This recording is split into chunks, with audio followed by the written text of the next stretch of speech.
So Nate's junior year, he kind of grabbed the bull by the horns, and we lost a lot of guys from the 2021 senior class. Nate came in, battled, and earned the starting catching spot, and he caught every game. And Nate had an outstanding year. But from the start, you could tell that Nate was going to be one of the leaders. He was very vocal. He was very confident. So a couple things that Nate improved on from his sophomore year to junior year that you could noticeably see was his size and strength. He definitely got bigger, stronger. His quickness laterally, I would say, improved. His front step, whenever he would go to turn to make a throw to second, got quicker, along with his arm strength improved as well. His throws down to second and third gradually improved from his sophomore year to his junior year on that aspect of catching. Blocking, definitely another step in the right direction. His junior year got stronger. Forearm strength was very well for framing and holding pitches, along with his wrist strength, which are two things that catchers like to have. You could tell there was an improvement there. So Nate's junior year hitting, he was actually our leadoff hitter, which you don't see too many catchers lead off usually.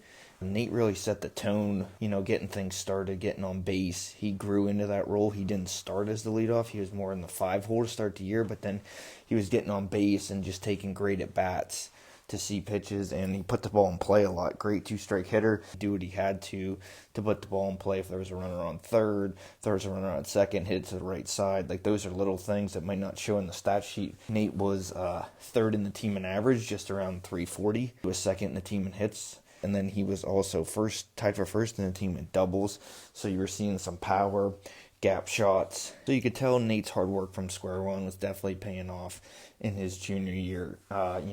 He was the starting catcher. He was the leadoff. He was demanding of the pitching staff. We had 18 wins after the year before. We had a Final Four run, and Nate was one of our leaders, and that comes from him being confident and from him setting the tone and putting time in the offseason. Square one, you could tell the results showed. I mean, it was a long season. We'd have 3 games a week. Nate's body held up. He was catching 3 games a week at a time. He put that time in the offseason to prepare himself for the regular season. Not only that, summer ball, he was on a traveling team, and he played Legion, and he would always catch, so he was getting after it. And the work he did before the season prepared him for all the summer. So Nate earned 2 honors as a junior. He was first team Hack 1, which is the conference we play in. He was voted first team catcher.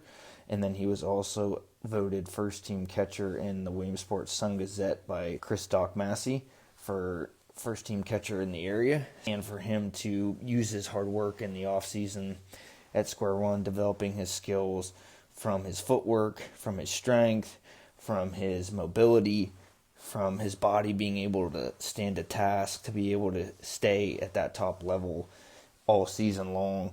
Nate isn't shy on confidence, anybody that knows him, but I think something that also helped him is his development from square one and working out, seeing his body and improvement. Ryan does a great job of motivating his athletes, putting up a board on guys that are leading in exercises with weight and strength. And there for a while, Nate was at the top of the list, and that goes from him pushing himself in the off season. But he was definitely hitting the ball harder on more of a line from his sophomore year to senior year, so you could definitely tell the strength was there. So to wrap up and finish on Nate, for his career, I would sum him up as a worker, a guy that likes to get after it, grit, do some things that maybe everybody else wouldn't like to do, but he's going to do it to make himself better and to make the team better. I would say without a doubt he was definitely a leader, captain his 2 years that he started, and a lot of guys looked to him. He set the tone. He was a great example setter and vocal leader. Command the pitching staff awesome for the 2 years that he was catching, and it was great just to see him grow from his sophomore year to senior year. Big leaps all around in his game. I don't think that would have been possible without the work of square one and with Ryan. Being confident in your ability as an athlete is huge. It gives you confidence. And when you're confident, you just go out and whatever sport it is, you don't think about things, you just react and you be an athlete.